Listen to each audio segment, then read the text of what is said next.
So hello guys, this is Lavesh. बहुत बहुत स्वागत है आपका हमारे यूट्यूब चैनल कोडिंग विजार्ड में। पिछली वीडियो में हम सीख चुके थे कि हमें प्रोग्रामिंग क्यों करनी चाहिए। हम सी लैंग्वेज में अपना पहला कोड भी सीख चुके थे जिसमें हमने हेलो वर्ल्ड प्रिंट कराया था और बहुत सारी चीजें प्रिंट कराई थी।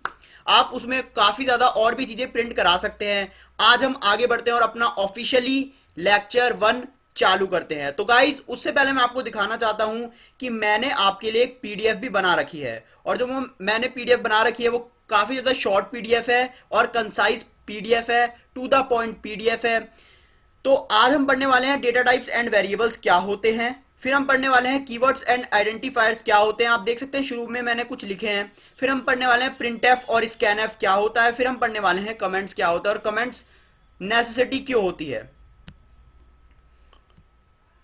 ओके गाइस, तो यहां पर ये जो नोट्स हैं ये मैंने खुद अपने हाथ से लिखे हैं, ये कहीं से भी कॉपीड नहीं हुए हैं। काफी ज्यादा मेहनत लगी है गाइस। तो सीधा चलते हैं वीडियो की तरफ और सबसे पहले मैं आपको बता देता हूं कि डेटा टाइप्स क्या होते हैं। तो डेटा टाइप्स कुछ नहीं होते, जैसे कि मैंने आप यहां पर लिख रखा है कंटेनर्स दैट कंटेन्स और hold the data of specific type. यहां पर ये चीज जरूरी है, स्पेसिफिक टाइप। ये पीडीएफ मैं आपको डिस्क्रिप्शन बॉक्स में भी प्रोवाइड करा दूंगा।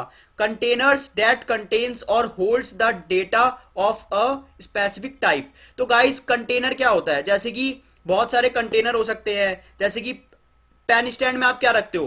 पेन रखते हो। वैसे ही ग्लास में आप क्या रखते हो? लिक्विड रखते हो ना, कोई सा भी जूस रखते हो या फिर पानी रखते हो। ऐसे ही डेटा डेटा को रखने वाले डेटा कंटेनर्स को ही हम कहते हैं डेटा टाइप्स। और पर्टिकुलर डेटा को रखने वाले डेटा को हम कहते हैं डेटा टाइप्स। जैसे कि ग्लास है, ग्लास में आप जनरली लिक्विड भरते हो ना, सॉलिड तो भरते नहीं हो, खाना तो भरते नहीं हो, आप उसमें लिक्विड भरते हो। तो ऐसे ही जैसे मान लो ये डेटा टाइप है, इसमें आप पर्टिकुलर टाइप का डेटा भरोगे। मतलब पर्टिकुलर टाइप का डेटा क्या हो सकता है? या तो आप उसमें इंटीजर वैल्यू भरोगे, या फिर आप उसमें फ्लोट वैल्यू भरोगे, या फिर आप उसमें करेक्टर वैल्यू भरोगे। जैसे कि मैंने यहां पर लिख रखा है इंट कैर फ्लोट। जैसे कि आप देख सकते हैं मैंने यहां पर लिख रखा है इंट कैर फ्लोट एक्सेट्रा। बहुत सारे डेटा टाइप होते हैं पर ये वाले डेटा टाइप काफी ज्यादा इंपॉर्टेंट होते हैं। इंट का मतलब होता है इंटीजर। इंटीजर का क्या मतलब होता है? जैसे -2, -3, 0, 2, 3। कैर का मतलब क्या होता है? Single character. कैर का मतलब क्या होता है? Single character. याद रखिएगा, सिंगल करेक्टर। अगर आपको मल्टीपल करेक्टर यूज करने हैं सी प्रोग्रामिंग में तो उसे हम कहते हैं स्ट्रिंग। उसे हम आगे पढ़ने वाले हैं। और करेक्टर को ना आप सिंगल कोट्स में दर्शाते हैं। सिंगल कोट्स में कैसे दर्शाते हैं? ऐसे करके। जैसे कि मैं यहां पर लिख देता हूं सिंगल कोट्स में ए। तो जैसे कि आप देख सकते हैं ये मैंने यहां पर ए लिख रखा है और यहां पर सिंगल कोट्स लगा रखे हैं। तो करेक्टर को दर्शाने का जो सिंबॉलिक रिप्रेजेंटेशन है वो इस तरीके का है। इसे हम आगे भी देखने वाले हैं। फ्लोट नंबर क्या होते हैं? फ्लोट नंबर होते हैं हमारे पास डेसिमल नंबर। फ्लोट नंबर होते हैं हमारे पास डेसिमल नंबर। डेसिमल नंबर मतलब 5.0। जैसे कि हम देख सकते हैं 5.0 या फिर हम कह सकते हैं 5.1। ये क्या है? एक फ्लोट नंबर है, यानी डेसिमल नंबर है। तो आई होप आपको डेटा टाइप समझ में आ गया होगा। डेटा टाइप एक कंटेनर होते हैं जो पर्टिकुलर टाइप के डेटा को स्टोर करते हैं। ठीक है गाइस, अगर मैं नीचे आऊं, थोड़े से आप पॉइंट स्किप कर दीजिएगा। तो जैसे कि मैं नीचे आऊं, जो ये इंट लिख रखा है, इंट ए लिख रखा है, तो ये इंट क्या है? ये इंट एक डेटा टाइप है। अब ये ए क्या है? ये एक वेरिएबल है। जैसे कि आप देख सकते हैं यहां पर मैंने लिख रखा है वेरिएबल। वेरिएबल क्या होता है? A general name just like you, a general name just like yours name given by the programmers. अब गाइस देखो, जैसे हमारा कुछ नाम है, जैसे मेरा नाम है लवेश, आपका कुछ नाम होगा, नेहा, राहुल, कुछ भी आपका नाम होगा। तो वैसे ही प्रोग्रामर्स ना कुछ नाम दे देते हैं। अब वो नाम क्यों देते हैं गाइस? अब गाइस मान लो कि हमारी ना मेमोरी काफी ज्यादा बड़ी है। हमारी मेमोरी काफी ज्यादा बड़ी है। मान लो ये जो बॉक्स है ये हमारी मेमोरी है। ठीक है। अब उस मेमोरी के अंदर हमें ना कोई भी वैल्यू स्टोर करवानी है, कोई भी वैल्यू रखनी है। मान लो हमें एक इंटीजर वैल्यू रखनी है, इंट वैल्यू रखनी है। वो इंट वैल्यू रखनी है 10। तो गाइस हमने मान लो उधर 10 वैल्यू रख दी, पर अब हमें उस 10 वैल्यू को उस मेमोरी में से बुलाना है। तो हम ऐसे थोड़ा ना बुलाएंगे 10 वैल्यू इधर आ जा और 10 वैल्यू इधर आ, ऐसे हम नहीं बुलाएंगे। उसका कुछ नाम होता है। हम कहेंगे भाई लेट से अगर हमने उसका नाम रखा है लवेश, तो लवेश इधर आ। जैसे घर में हमारी मम्मी हमें बुलाती हैं कि लवेश बेटा खाना खा लो, या फिर राहुल बेटा पानी पी लो, वैसे ही हमें मेमोरी में से जो भी डेटा होता है अगर उसको बुलाना है तो उसका भी कुछ नाम रखना होगा। तो डेटा टाइप और वेरिएबल साथ में चलते हैं, और वेरिएबल को हम क्या कहते हैं, वेरिएबल को हम कहते हैं आइडेंटिफायर। वेरिएबल कह लो या फिर आइडेंटिफायर कह लो, बात बराबर है। अब वेरिएबल को लिखने के कुछ रूल हैं, नाम को लिखने के कुछ रूल हैं। अगर आपको वेरिएबल लिखने हैं तो आप तीन चीजें यूज कर सकते हो। एक तो आप अंडर स्क्रोल यूज कर सकते हो, या फिर आप डिजिट यूज कर सकते हो, या फिर आप करेक्टर्स यूज कर सकते हो। या तो वो लोअर केस करेक्टर हो या फिर वो अपर केस करेक्टर हो, पर इसके अलावा आप कोई भी साइन यूज नहीं कर सकते। जैसे आप डॉलर साइन यूज नहीं कर सकते, जैसे आप हैश साइन यूज नहीं कर सकते। बस इन तीनों को मिलाकर ही आप अपने आइडेंटिफायर या फिर वेरिएबल बना सकते हो। दूसरा पॉइंट क्या है, never start with a digit. अब आपने सुना है किसी का नाम हो 9 लवेश या फिर 81 लवेश, नहीं गाइस, ऐसा नहीं होता।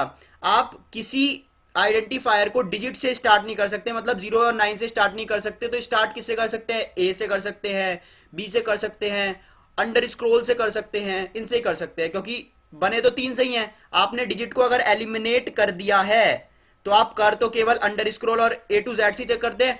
पर अब हो क्या सकता है, डिजिट हम कहाँ यूज कर सकते हैं, या तो एंड में यूज कर सकते हैं या फिर हम बीच में यूज कर सकते हैं। जैसे कि हमने नाम बनाया A9, तो ये एक वैलिड आइडेंटिफायर है या फिर वैलिड वेरिएबल है, या फिर A9A ये भी एक वैलिड आइडेंटिफायर है या फिर वैलिड वेरिएबल है। पर हमने लिख दिया 9A, तो ये वैलिड आइडेंटिफायर नहीं है, ये वैलिड आइडेंटिफायर नहीं है।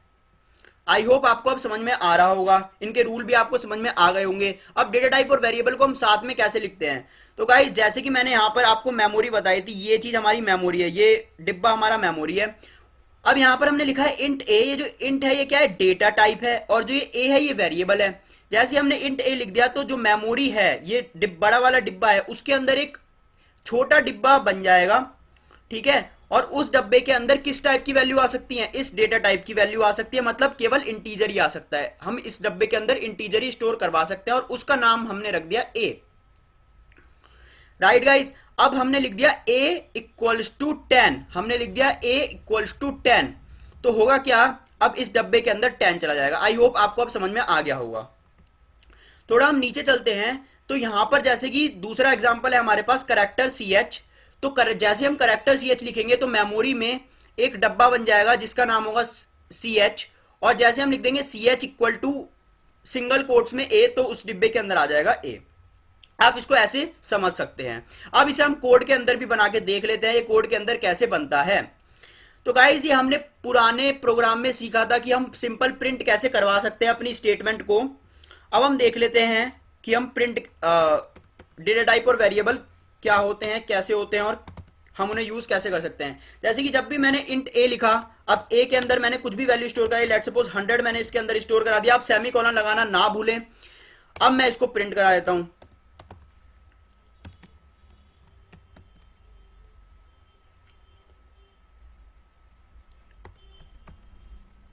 गाइस अब हमारा ना 100 प्रिंट होना चाहिए क्योंकि ए की वैल्यू 100 है। तो लेट सपोज इसे प्रिंट करा के देखते हैं।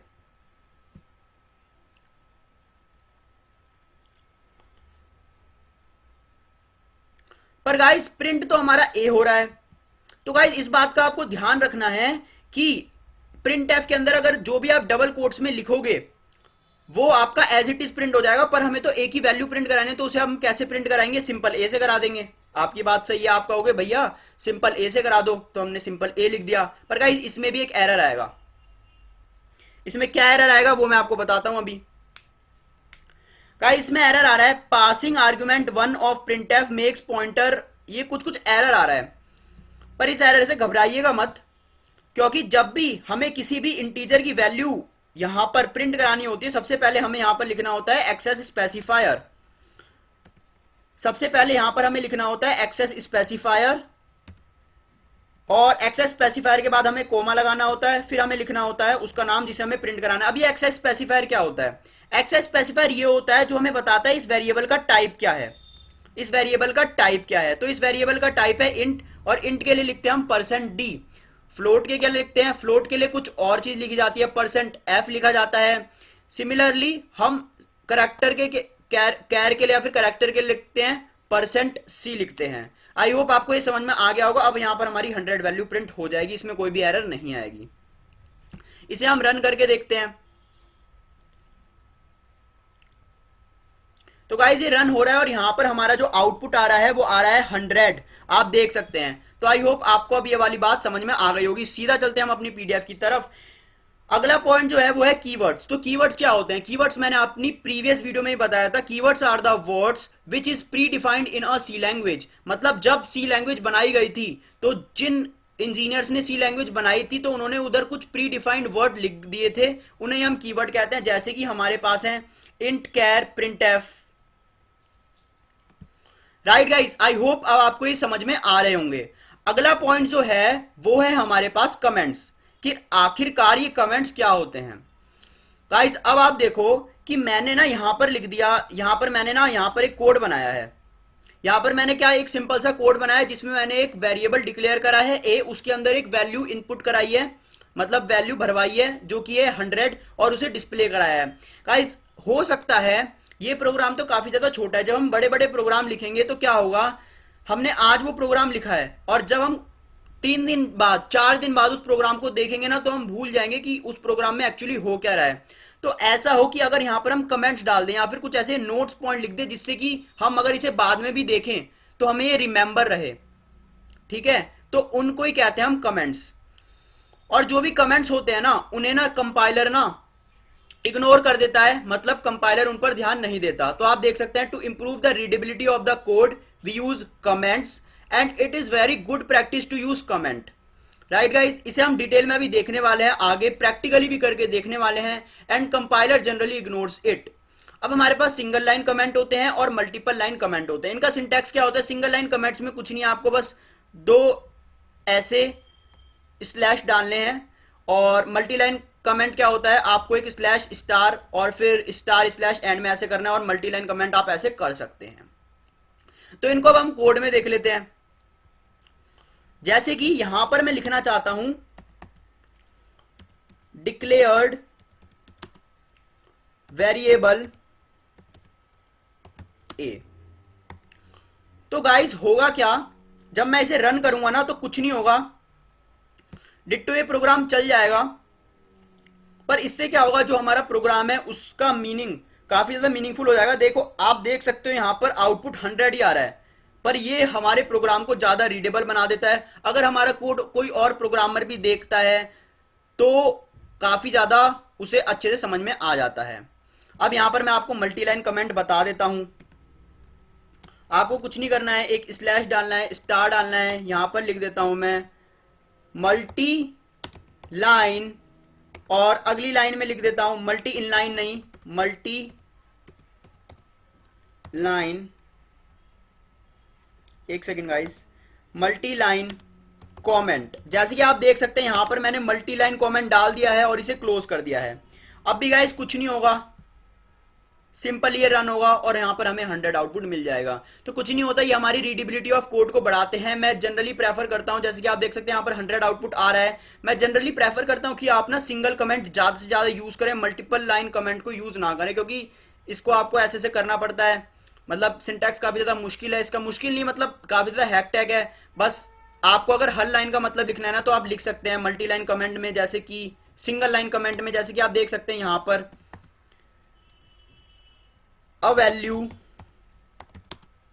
10 assigned to a variable named a, a value 10 assign to a variable named A. तो आई होप आपको ये समझ में आ गया होगा। मैं जनरली आपसे अनुरोध करूंगा कि आप सिंगल लाइन कमेंट ही यूज करें। अब फाइनली जो हमारा आखिरी चीज है वो है हमारे पास स्कैनएफ स्टेटमेंट। स्कैनएफ स्टेटमेंट क्या होती है गाइस? अब है क्या चीज कि ना यहां पर ना मैंने एक ही वैल्यू 100 कर दी है। अगर मैं चाहता हूं कि यूजर मेरे को अपनी वैल्यू दे, यूजर इसके अंदर वैल्यू डाले, जब भी ये प्रोग्राम चले तो यूजर इसके अंदर वैल्यू डाले। यूजर चाहे तो इसके अंदर 200 डाले, यूजर चाहे तो इसके अंदर 20 डाले, 30 डाले, कुछ भी डाले, पर यूजर डाले, मैं ना डालूं, प्रोग्रामर ना डालूं। यूजर क्या होता है? जो हमारे प्रोग्राम को यूज कर रहा है। तो उसका सिंटैक्स काफी ज्यादा आसान होता है, ठीक है।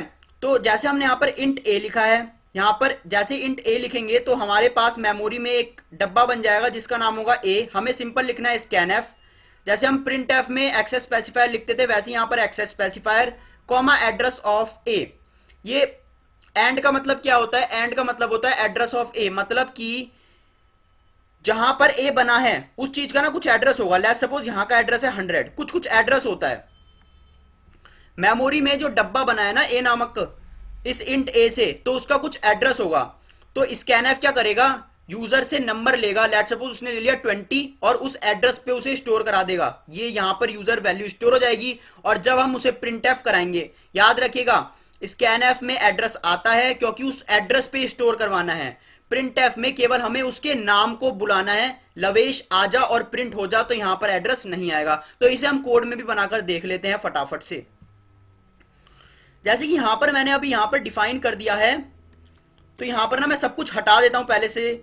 सारी लाइंस और कमेंट्स में यहां पर बिल्कुल ही रिमूव कर देता हूं, यहां पर बिल्कुल ही रिमूव कर देता हूं। बस यहां पर हमारे पास एक इंट ए ले रखा है मैंने, और यहां पर अब हम इसकी वैल्यू यूजर से लेंगे। तो हम ले लेंगे स्कैन एफ, हम लगाएंगे अपना एक्सेस मॉडिफायर्स और लिखेंगे एड्रेस ऑफ ए, और फिर हम ए को एड्रेस ऑफ ए, और फिर हम ए को करा रहे हैं प्रिंट। जैसे कि आप देख सकते हैं यहां पर हम उसकी वैल्यू ले रहे हैं, यहां पर हम उसको प्रिंट करा रहे हैं। ठीक है गाइस, अब इसको हम चला के देख लेते हैं, रन करके देख लेते हैं। तो ये रन हो रहा है गाइस। तो गाइस यहां पर हमारे पास जीरो आउटपुट आ रहा है। जीरो आउटपुट क्यों आ रहा है? इसने वैल्यू क्यों नहीं लिया? हाँ, क्योंकि गाइस हमने इसमें कुछ वैल्यू ही नहीं दी है, तो इसने ना अपनी तरफ से वैल्यू ले लिया है सबसे पहले। अब यहां पर ना हमें यूजर इनपुट देना है, यूजर इनपुट देना है मतलब कि कुछ इनपुट देना है। तो यहां पर हम इसको इनपुट दे देते हैं, लेट सपोज 100, और फिर अब रन करते हैं। अब गाइस हमारा आउटपुट आना चाहिए 100। देख सकते हैं चल रहा है, और यहां पर हमारा आउटपुट आ रहा है 100। पहले हमारा आउटपुट 0 क्यों आ रहा था? क्योंकि हमने यहां पर, ये होता है हमारे पास इनपुट का मतलब कि यूजर क्या डाल रहा है। ठीक है गाइस, तो फिर यूजर क्या डाल रहा है, तो यहां पर हमने कुछ डाला ही नहीं था, तो इस वजह से यहां पर 0 आ गया। कंपाइलर ने अपने आप से उसको वैल्यू दे दी 0। तो आई होप आपको अब स्कैनएफ स्टेटमेंट समझ में आ गई होगी। तो अगर आपको एक अब स्कैनएफ स्टेटमेंट समझ में आ गई है, तो अगर आपको एक ऐसा प्रोग्राम बनाना है जो कि एरिया निकाले, जो कि क्या निकाले? एरिया निकाले, तो वो भी आप बना सकते हैं। किसका एरिया निकाले? सर्कल का एरिया निकाले। तो बहुत ही सिंपल है। सबसे पहले आपको क्या करना होगा? यूजर से ना रेडियस लेनी होगी। तो यहां पर मैं रेडियस लिख देता हूं। तो ये बोनस प्रोग्राम में आपको बना देता हूं, काफी ज्यादा आसान है। इस लाइन से हमने रेडियस को डिक्लेयर करा है, यहां पर भी मैं लिख देता हूं रेडियस। इस लाइन में हमने रेडियस से इनपुट लिया है, लेट सपोज यूजर ने रेडियस डाली 10। फिर हम क्या करेंगे? एक एरिया नाम का वेरिएबल डिक्लेयर कर देंगे, और उस एरिया नाम के वेरिएबल में कर देंगे 3.14 इंटू रेडियस इंटू रेडियस। अब गाइस होता क्या है? सर्कल के रेडियस का फॉर्मूला, सर्कल के एरिया का फॉर्मूला क्या होता है? 3.14 इंटू रेडियस का स्क्वायर। अब यहां पर हम मल्टीप्लाइन का साइन नहीं लगा सकते, एस्ट्रिक का साइन लगाते हैं, क्योंकि सी प्रोग्रामिंग में एस्ट्रिक का मतलब होता है मल्टीप्लाई। तो आई होप अब आपको ये समझ में आ गया होगा। यहां पर हमने एरिया निकलवाया, एरिया नाम का वेरिएबल डिक्लेयर कराया, यहां पर हमने एरिया निकाला है, और यहां पर अब हम एरिया को प्रिंट करा देंगे। तो अगर हम यहां पर अब क्या करते हैं? रेडियस डालते हैं, और रेडियस डालते हैं 10। तो 10 इंटू 3.14, अगर हमने रेडियस 10 डाली है तो सर्कल का एरिया क्या आएगा? 314 आएगा। इसे रन करके देखते हैं। तो गाइस हमारे सर्कल का एरिया आ गया 314। आई होप आपको सर्कल के एरिया निकालना आ गया होगा। काफी ज्यादा आसान प्रोग्राम है। इस प्रोग्राम का मैं आपको लिंक डिस्क्रिप्शन बॉक्स में दे दूंगा। आई होप आज की वीडियो आपको पसंद आई हो। आज की वीडियो पसंद आई है तो हमारे यूट्यूब चैनल को लाइक कीजिए, हमारे इस प्लेलिस्ट के साथ बने रहिए, क्योंकि इस प्लेलिस्ट में हम और भी ज्यादा अमेजिंग वीडियो लाने वाले हैं, काफी ज्यादा मिनी प्रोजेक्ट्स लाने वाले हैं। अगली वीडियो में हम सीखेंगे कि स्ट्रिंग क्या होती है, एरो क्या होते हैं, इफ एल्स क्या होती है, फॉर लूप क्या होती है। तब तक के लिए be safe, happy coding and bye bye.